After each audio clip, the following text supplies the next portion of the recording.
Iran America మధ్య యుద్ధం మళ్లీ మొదటికొచ్చేసింది. ఏడాది ఫిబ్రవరి 28న అమెరికా ఇజ్రాయెలీలు కలిసి ఇరాన్పై బంకర్ బాస్టర్ బాంబులతో దాడి చేసి Iran supreme leader Ayatollah Ali Khamenei, ఆయన కుటుంబ సభ్యులను, ఆయన మంత్రులను, ఉన్నతాధికారులను లేపేసింది. ఆ తర్వాత మొదలైన యుద్ధంలో ఇరాన్కు చెందిన అగ్రనాయకత్వం పూర్తిగా తుడిచిపెట్టుకుపోయింది. మంగళవారం రాత్రి ట్రంప్ ఫాక్స్ న్యూస్కి ఇచ్చిన ఇంటర్వ్యూలో ఇరాన్ను ముందుకు నడిపించే నాయకుడే లేడు, నేవీ లేదు, మిలిటరీ లేదు, అన్నింటినీ ధ్వంసం చేశామని చెప్పాడు. అయినా ఇరాన్ అమెరికా బెదిరింపులకు లొంగకుండా ధైర్యంగానే ఎదుర్కొంటోంది. మరి ఈ క్లిష్ట సమయంలో ఇరాన్ ముందుండి నడిపించేదెవరు? ఆ వివరాలు ప్రత్యేక కథనంలో తెలుసుకుందాం.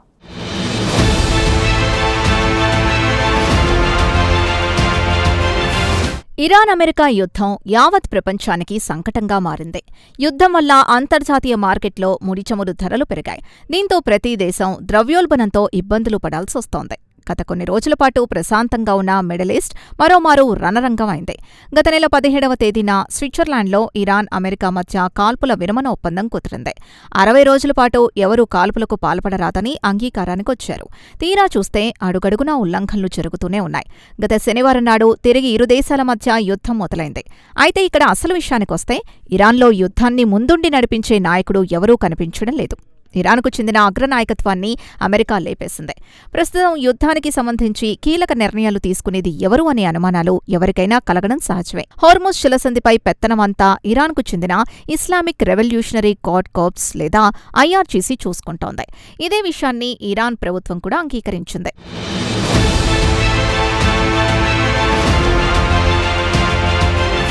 ఇరాన్లో నాయకత్వం కోసం వారిలో వారు తన్నుకుంటున్నారని అమెరికా చెబుతోంది.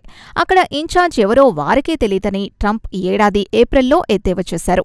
అక్కడ నాయకులెవరూ లేరు, అందర్నీ లేపేశాం, వారి ప్రజలకే తెలీదు వారి నాయకులు ఎవరు అని ట్రంప్ పలుమార్లన్నాడు. యుద్ధం మొదలై దాదాపు 5 నెలలు గడిచింది. ఇక చర్చలకు ఆస్కారం లేకుండా పోయింది.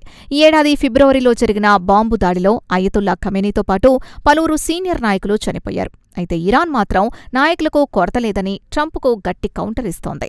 నాయకుల మధ్య విభేదాలున్నా యుద్ధానికి సంబంధించి ఏదైనా ఒక నిర్ణయం తీసుకోవాలంటే ఇరాన్ నాయకులందరూ ఏకతాటిపైకొస్తున్నారు. హోర్ముజ్ జలసంధిని తమ అదుపులోనే ఉంచుకోవాలని దాదాపు ఇరాన్ అగ్రనాయకత్వం భావిస్తోంది. అయితే అమెరికా నాయకులు మాత్రం హోర్ముజ్ అంశంపై ఇరాన్ నాయకుల్లో అభిప్రాయ భేదాలున్నాయని పెద్ద ఎత్తున ప్రచారం చేశాయి. అయినా హోర్ముజ్ జలసంధి ద్వారా రవాణా అవుతున్న ఆయిల్ ట్యాంకర్లపై ఇరాన్ ఈ నెలలో పెద్ద ఎత్తున దాడులు చేసింది. ఇరాన్ పదే పదే ఆయిల్ ట్యాంకర్లను దక్షిణాది రూట్ నుంచి ఒమన్ సమీపం వరకు వెళ్లడానికి అనుమతించమని తెగేసి చెప్పింది.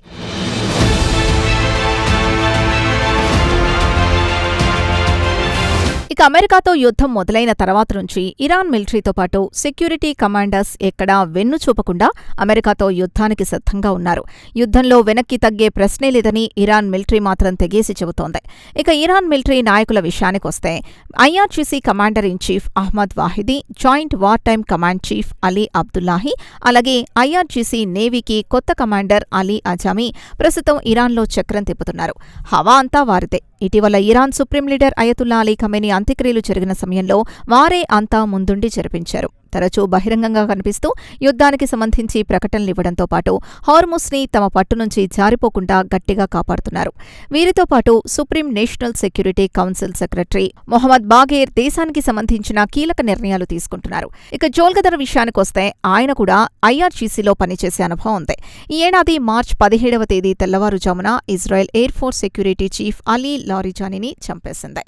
అటు తర్వాత నుంచి ఆ బాధ్యతను జోల్గదార్ నిర్వహిస్తున్నారు.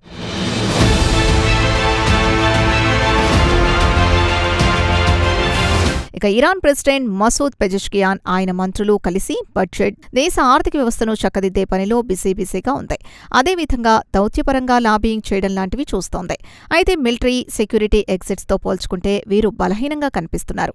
సాంకేతికంగా చూస్తే ప్రభుత్వాన్ని నడిపించేది మాత్రం ప్రజలచే ఎన్నుకోబడిన ప్రెసిడెంట్ పెజెష్కియాన్ అయినా పెత్తనం మాత్రం అంతా ఇరాన్ మిలిటరీది, సెక్యూరిటీ చీఫ్లదే.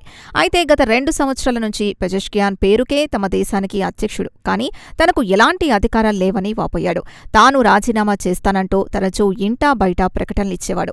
తీరా చూస్తే వైఫల్యాలన్నీ ప్రెసిడెంట్ ఖాతాలో చేసి మిగిలిన వారు తప్పుకునేవారు. అయినా గత మంగళవారం రాత్రి ఆయన దేశ ప్రజలనుద్దేశించి టెలివిజన్లో మాట్లాడారు.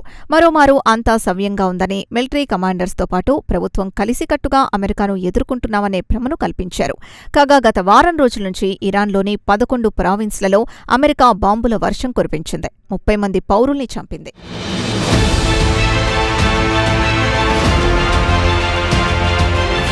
మిలిటరీ కమాండర్స్ తాను వేరువేరు కాదు, తామంతా ఒక్కటే, వారిని సమర్థించడం గౌరవంగా భావిస్తానని అన్నారు పెజెష్కియాన్. కొన్ని టెలివిజన్ ఛానల్స్ ప్రభుత్వానికి, మిలిటరీకి మధ్య విభేదాలు సృష్టించడానికి ప్రయత్నిస్తున్నాయని, ఇజ్రాయెల్ కూడా ఇలానే తమ మధ్య విభేదాలు సృష్టించడానికి యత్నిస్తోందని పెజెష్కియాన్ అన్నారు. ఇక ఇరాన్లో మరో ప్రముఖ వ్యక్తి అబ్బాస్ అర్కాచీని చెప్పుకోవచ్చు. ఆయన గత 2 దశాబ్దాల నుంచి దౌత్యపరంగా ఇతర దేశాల మద్దతు కూడగట్టడంతో పాటు స్విట్జర్లాండ్లో జరిగిన శాంతి చర్చల్లో పాల్గొన్నారు. ఎంఓయూలోని పలు ఆర్టికల్స్ని అమెరికా ఉల్లంఘించిందని ఆయన ఆరోపించారు. ముఖ్యంగా హార్మోస్, లెబనాన్ చమురు రవాణాకు సంబంధించిన అంశాల్ని ఆయన డీల్ చేసేవాడు. ఇక ఆయనతో పాటు ఇరాన్ పార్లమెంట్ స్పీకర్ మొహమ్మద్ బాగేర్ గాలిబఫ్ కూడా ఇరాన్ తరపున ప్రముఖ వ్యక్తి. అమెరికా, ఇరాన్ల మధ్య శాంతి చర్చల్లో కీలక పాత్ర పోషించారు. ఇక ఆయన బ్యాక్గ్రౌండ్ విషయానికొస్తే ఆయన కూడా మాజీ IRGC commander, police chief, Tehran మేయర్గా పనిచేసిన అనుభవం ఉంది.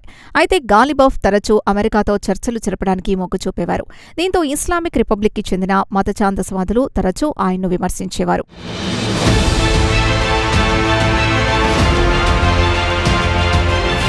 అయితే ఇరాన్లోని అతివాదులు వారిలో కొందరు పార్లమెంట్ సభ్యులుగా ఉన్నారు. గత సోమవారం నాడు పార్లమెంట్ సమావేశంలో ఖమేనీ మృతికి ప్రతీకారం తీర్చుకోవాల్సిందేనని తీర్మానం చేశారు. అలాగే హోర్ముజ్ జలసంధిని తమ అదుపులో ఉంచుకోవాల్సిందేనని వారు పట్టుబట్టారు. ఈ అతివాద గ్రూపుల్లోని ప్రముఖుల విషయానికొస్తే సయ్యద్ జాలీలీకి చెందిన పైదారీ ఫ్రంట్ని చెప్పుకోవచ్చు. ఆయన supreme national security supreme leader. అమెరికాతో తాడో పేడో తేల్చుకోవాల్సిందేనని ఆయన టెలివిజన్లో తరచూ ఆవేశపూరితంగా ప్రసంగాలు చేస్తూ ఉంటాడు. ఇరాన్ షా రెజా పెహల్వీ పాలన 1979లో అంతమైంది. తర్వాత ఇస్లామిక్ మత ఛాందస్వాదులు అప్పటి నుంచి ఇరాన్ని పాలిస్తున్నారు. అయితే అప్పుడే రాజ్యాంగాన్ని మార్చి ఇరాన్ సుప్రీం లీడర్గా ఎన్నికైన వారికే సర్వాధికారాలుంటాయని, ఆయన మరణించే వరకు దేశాన్ని పాలించే అధికారం ఉంటుందని రాజ్యాంగాన్ని సవరించారు.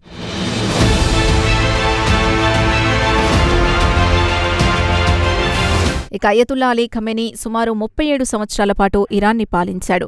ఆయన చనిపోయిన తర్వాత ఆయన కుమారుడు మొజ్తబా ఖమేనీని సుప్రీం లీడర్గా ఇరాన్ పార్లమెంట్ ఎంపిక చేసింది. ఆయనకు మిలిటరీతో పాటు ఇరాన్ సెక్యూరిటీ మద్దతు పుష్కలంగా ఉంది. ఇక మొజ్తబా ఖమేనీ 90% పనికిరాకుండా పోయాడని ట్రంప్ ఈ వారంలోనే చెప్పాడు. ఇరాన్తో చర్చించడానికి నాయకులు ఎవరూ లేరని ట్రంప్ అన్నాడు. ఇరాన్ మొత్తాన్ని నేలమట్టం చేశామన్నారు. ఇరాన్లో నాయకులు లేరని చెబుతున్నా వెనక నుండి నడిపించేది మాత్రం ఇరాన్ మిలిటరీ అనేది జగమెరుగున సత్యం. ప్రస్తుతం ఇరాన్ వెనకుండి షో నడిపించేది మాత్రం అహ్మద్ వాహిదీ. ఆయన కనుసన్నల్లోనే ఇరాన్ మిలిటరీ అమెరికాతో యుద్ధం చేస్తోంది. మరి ట్రంప్ ఆయన్ను టార్గెట్ చేస్తాడో లేదో వేచి చూడాల్సిందే.